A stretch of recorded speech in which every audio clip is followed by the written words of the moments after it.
welcome back to the Fast and the Curious. It has been a very long time since we have done one of these debriefs, hasn't it? But after every race, we like to debrief all of the big talking points, pick out a few of the big juicy nuggets and explain a few things that you may have missed along the way. So, what a US Grand Prix that was that we're going to go through. I'm Betty Glover.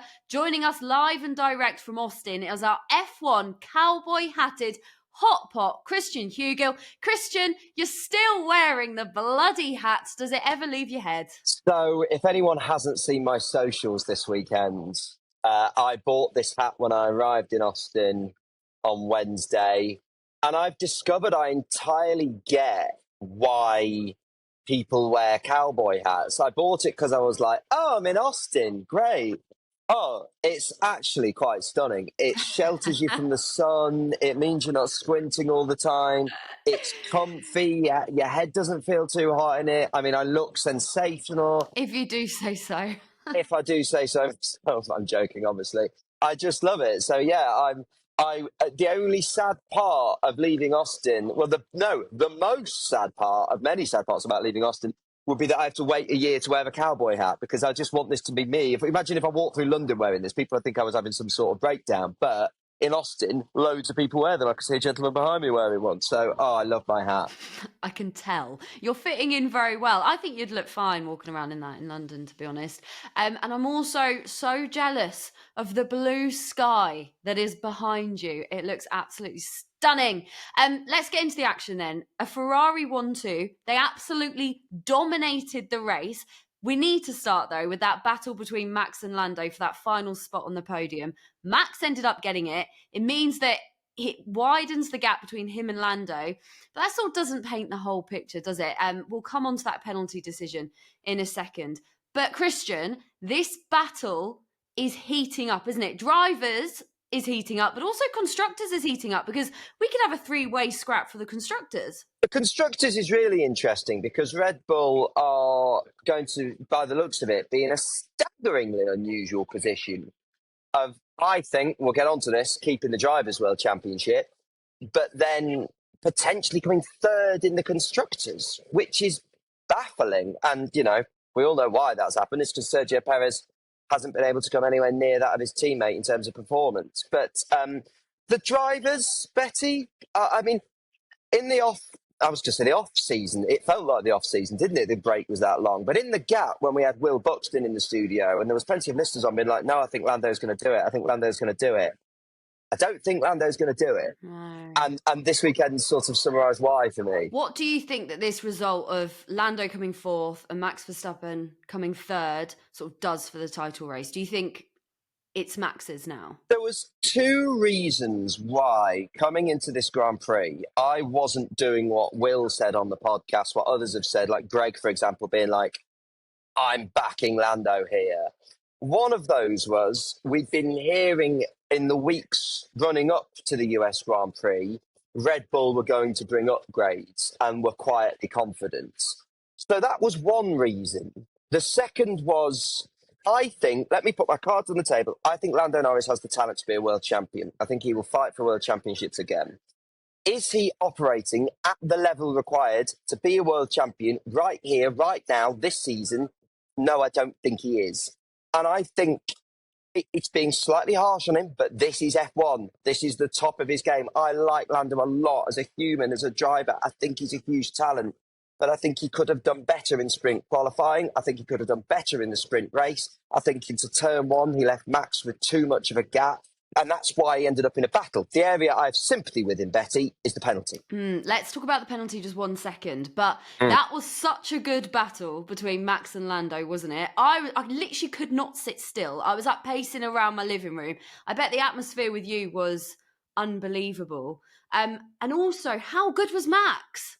Max's driving was sensational. It was a fantastic Grand Prix from start to finish. We had unexpected winners. We had lots of close overtaking. We had that amazing battle between, as you say, Betty, Max and Lando. And this is why we're in an era at the moment where if you say something slightly negative towards Lando on social media, you get, you hate Lando. Or if you say something slightly negative towards Max, you get, you hate Max. I actually really like both of these guys. And I thought they both battled sensationally. Lando was so consistent in pushing and pushing and pushing Max. Max was so, you see drivers getting forced into errors in these situations. That didn't happen with Max in this case. He soaked up the pressure. This is why I believe that Lando does have the talent to win a world championship.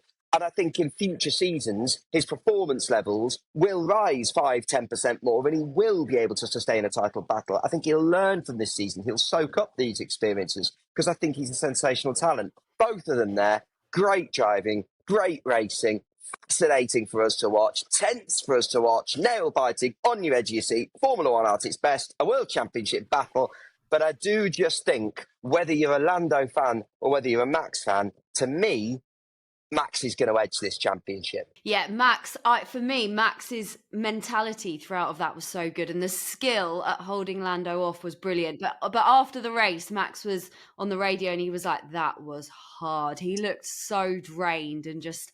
But he deserves that podium spot. Oh, he more than deserves it. He's sensational. Betty, you raise a brilliant point with mentality. Max's mentality has been spot on this weekend. We've seen in previous races sometimes this season, he's got too hot under the collar. He's got too grumpy. He was like a sponge today, a lovely Dutch sponge, soaking up the pressure that was being applied by Lando because he just didn't seem concerned. He didn't seem worried. And Betsy, you mentioned how, he seemed exhausted on the radio. At the start of this weekend, the temperatures down on the ground here in Austin were much cooler than we had expected. I'm sat here now talking to you at 4:25 in the evening. Bear in mind, mid-October, so we're nowhere near the height of summer here, and it is 29 degrees Celsius. Oh. It is a hot day. I can't see a cloud above me. It is a hot day. This track is demanding. It's long, it's wide, there's fast bits. It's a quite physical track. That'll have been a test for those drivers. So to have sustained that level of pressure from Lando Norris and soaked it all up in this heat with this crowd, brilliant for Max Verstappen. There is a reason he's won so many world championships. Afterwards in the cool-down room, they were talking about how it's such a good track for racing because you can sort of go side on side and you can do those overtaking. I think this was one of my favourite races of the season so far. Oh. It was brilliant. It had a little bit of everything, didn't it? Sorry, can I interrupt you? Of course you can. I'm sorry. I just want to say, the drivers talked about the track. Yeah. I've been to Austin before, but I've never stepped foot on the track. And I ran the track for the first time this weekend. It's mega. Like, it's so wide. Modern day F1 cars, how often, like when we were at Silverstone, Betty, right at the start of the season, we were saying like they're big beasts of cars. This is one of the few tracks where the Formula One cars sort of look normal size. And that's because that track is massive. It's a big motor racing circuit and sort of like Zandvoort, but elongated. It goes up and down. The run to turn one is so bloody steep. I did a TikTok video showing sort of just how steep it is because you could sort of see the pit lane behind me like I was up some sort of mountain. And you're right, because it's so wide, because there are so many overtaking opportunities, it's like, okay, well, I can't get him into this corner, but I can go alongside him in this next corner, and you've got the wide run off to do it. It's a fantastic motor racing circuit. Lewis Hamilton calls it the best of the newer circuits. The ones F1's been going to for years, like Silverstone and Suzuka. This is a new track, and Hamilton says it's the best of the lot, which is praise indeed. He didn't have a very good day at all, though, did he, Lewis Hamilton? I just want to go back, Christian, before we get into everything else, to the whole Lando points thing. Yeah. Why do you sympathise with him for the 5-second penalty, then? Because there was two key overtakes in this Grand Prix that, to me, looked really different, right? Now, to me, it looked like George Russell had very easily overtook Valtteri Bottas, but Valtteri had gone, no, I'm going to stay around the outside, went off the track, and George got a penalty for forcing another driver off the track. So you think, well, if I'm a driver, all I need to do is hang around the outside and my rival is going to get a penalty. But then the flip side to that, in this situation, it looked to me like it was a very different move. The velocity of the move was more. It was a more intense move. They're not directly comparable.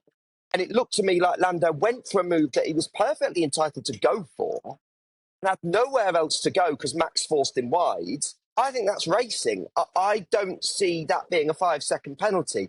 But the issue being, I don't understand the rules. I don't understand the rules around it. It needs real clarification because I'm sat here as someone quite capable of making up my own judgment of Formula One. I don't fully know the rules. Well, you can understand how I was bloody feeling then, because I was like, what on earth is going on here? But then crucially, Betty, you've got the drivers on the radio. And I know they would, but they're also saying, well, I don't understand. You've got Toto Wolff coming on the radio saying it's a joke. For me, the FIA need to look at this. And I say this a lot.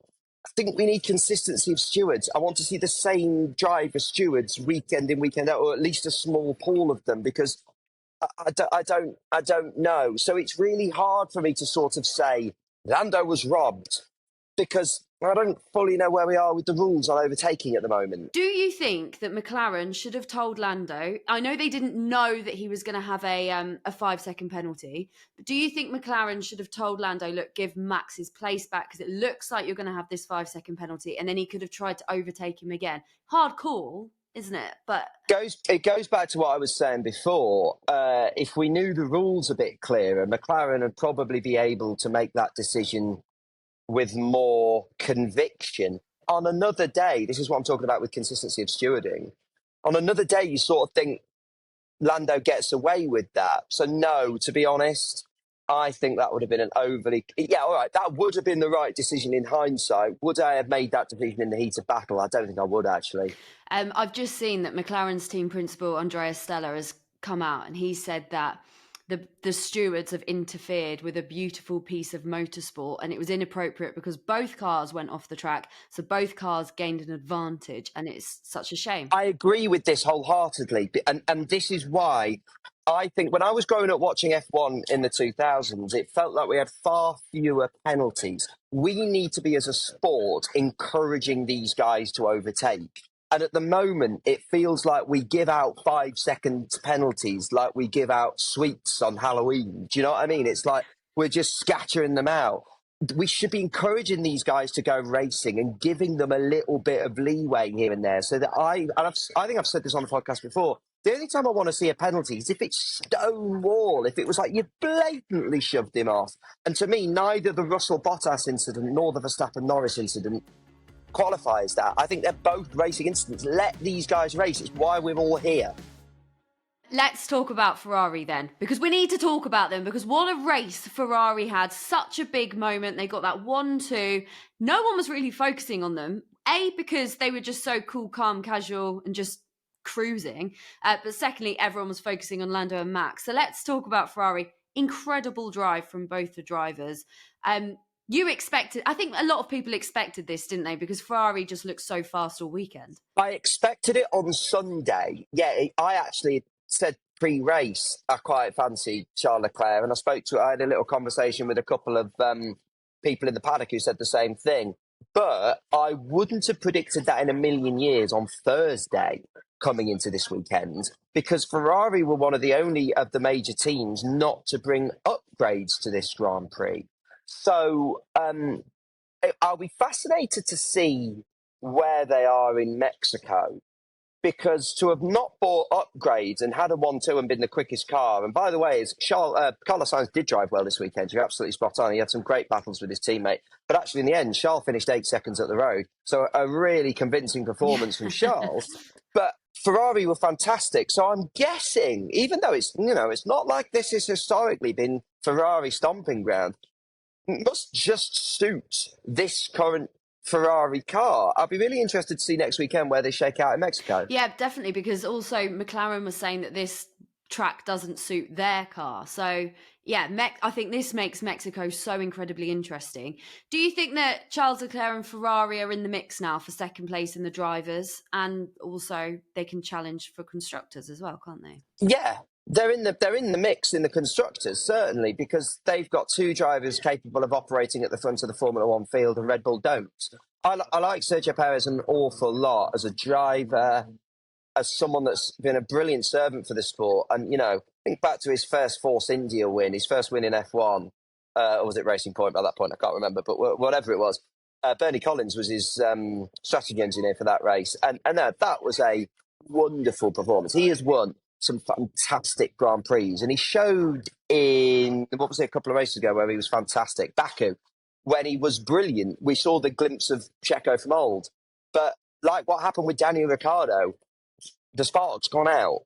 He shouldn't be in that seat anymore. And I take no pleasure in saying this because he's a great guy and he's been fantastic. But Red Bull have gone into a gunfight with one hand tied behind their back. You're putting yourself at a disadvantage there, Cowboy, because you're always going to be one-handed.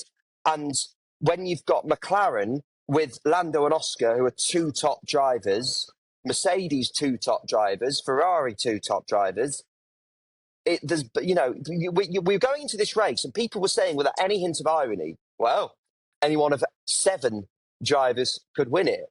And it's like, well, that should be 8, shouldn't it? Because, yeah, all right, the Red Bull's a diva. She's quite sassy, clearly.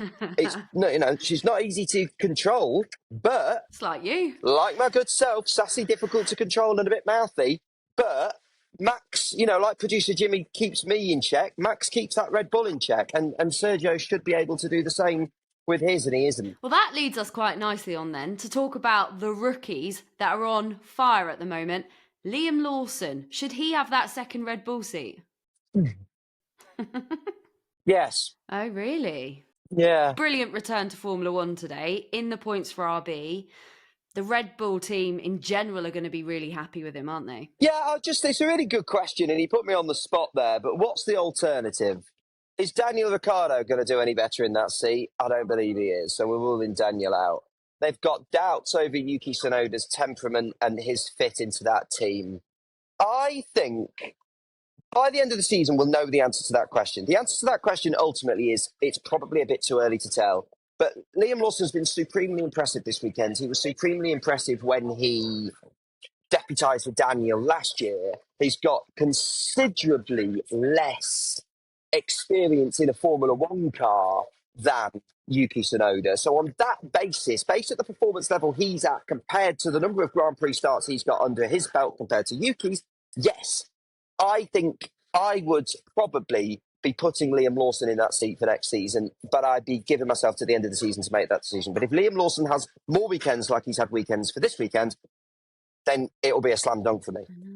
By the way, I didn't get too distracted in that interview. Some cheerleaders walked past me. Oh. And they were in the brightest blue and the pom-poms, and they looked awesome. So I got somewhat distracted walking past. They're famous, Christian, because they're the Dallas Cowboys. They did the famous, what's it called?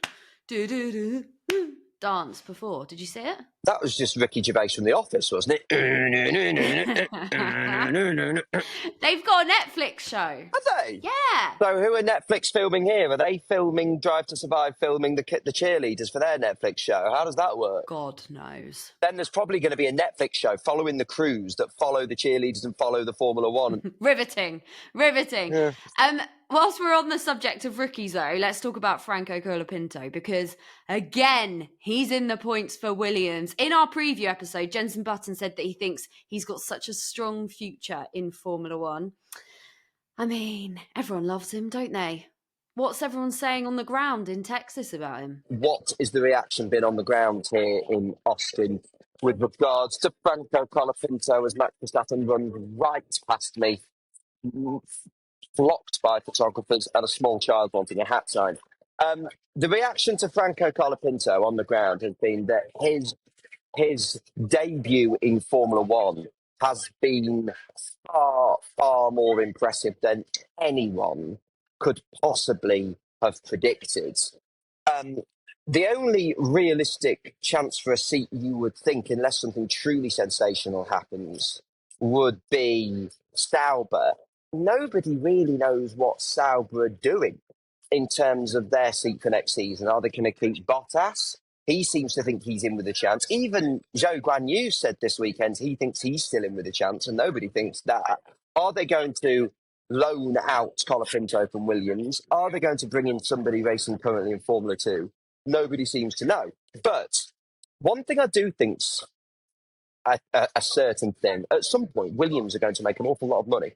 They've got 3 very good Formula One drivers tied down to contracts in Albon, Sainz and Colapinto.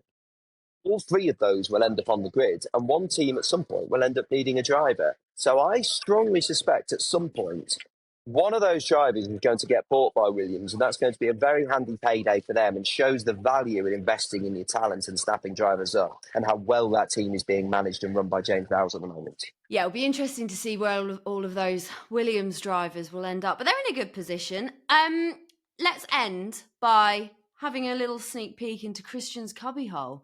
Lift the lid on your Texas adventures, Christian. Well, okay, that's 2 bullet points there. In terms of the cubbyhole, entering my cubbyhole this week, much to his delight, is Kevin Magnussen. I don't think Kevin Magnussen would want to enter your cubbyhole. Kevin's a very nice man. Kevin would be more than happy to, I think.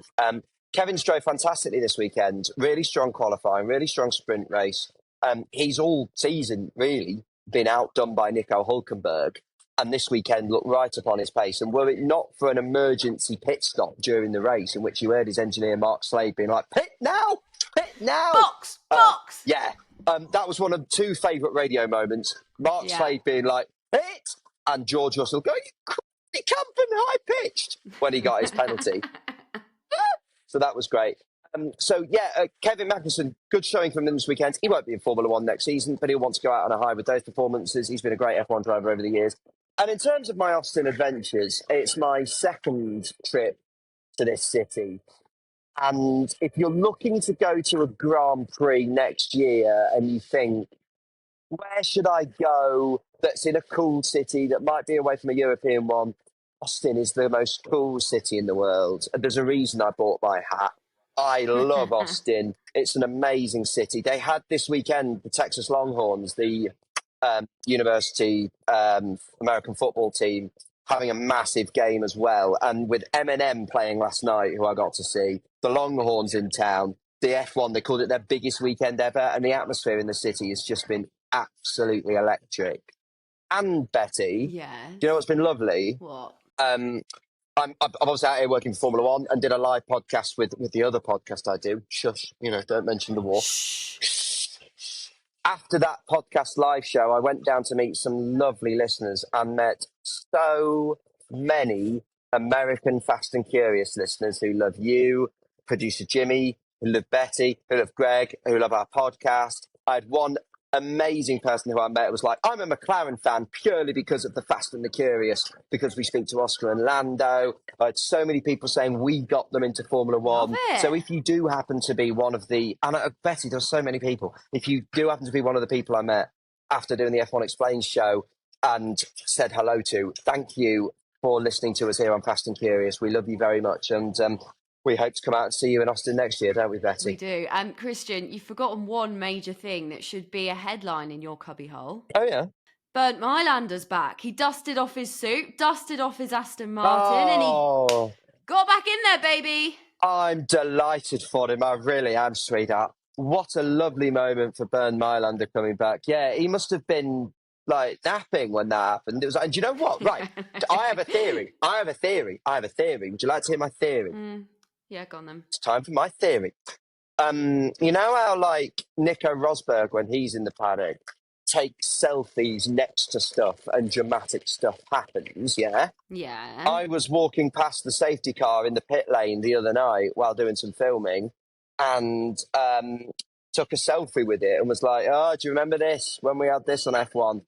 I've Nico Rosberg for the safety car. I don't think it's a stretch to say that the sole reason the Formula One safety car is back, it's not because Lewis made a rare mistake and binged it. It's because I, Nico Rosberg, did it. You're welcome, Formula One community. You're welcome. Well, there we go. Thank you very much, Christian, because Bernd was back in his car, got to dust everything off, and he was back doing what he loves the most. Guess who's back? Back again. Bernd's back. Tell a friend. Because Eminem, you see, who was here yesterday. Oh, no. I think we'll wrap it up there. What are you going to do now? Because it's the afternoon with you, isn't it? Yeah, it's 4:45. So I'm going to get away from the track when I'm allowed to. And then I've not actually been into proper Austin yet because selfishly I've been doing so much work that I've not been getting back in time. So this evening I would like to, for my last night, for the first time, actually go into Austin and have a drink because this city's so full of music, so full of cool bars that I want to go and experience it because I haven't been able to because selfishly they've made me work. So that's my plan, Betty Glover. Well, I hope you have a wonderful time. I'm going to go to bed because it is 4 to 11 where you are, isn't it? It's late, isn't it? It's so late. Oh, you need your beauty sleep, don't you? You do. I really do, honestly. But You get yourself to bed. I will. We're going to be back next week, everyone. Christian won't be there, but it's me and Greg, and we're talking to Andrew Benson, the BBC's Formula One correspondent. And I absolutely love this chat because that man, I say you've got an encyclopedia knowledge of F1. That guy, he's something else. I spoke to Andrew Benson while here. Oh, yeah. But me and Andrew had a lovely conversation about the strategic advantages of a cowboy hat because he said he's looking for something to stop his, in his words, bald head. I was going to say he's bold. Yeah. Yeah, he's a bold gentleman, is Andrew Benson. But his insight into F1 is remarkable. And he's been around this paddock for ages. He's a fascinating guy, lovely guy, the BBC's F1 correspondent, got a fabulous book out. So enjoy that. And I look forward to... well, I'm hoping to speak to you after the Mexico Grand Prix debrief. Well, I'll be in Washington. So I don't know where I'll be, but I'm going to Washington for work. So I'm going to try and catch up with you there. Wish me luck. Yeah, we'll make it happen. So Andrew Benson episode, that is dropping next week. But until then, we're on socials. Give us a message at Fast Curious Pod and enjoy. I love Formula One. What an evening. Oh, it's great, isn't it? What an evening. What a race. Oh, what a day. What a day. Right. See you later, Christian. Bye-bye then, my love. Bye, everyone.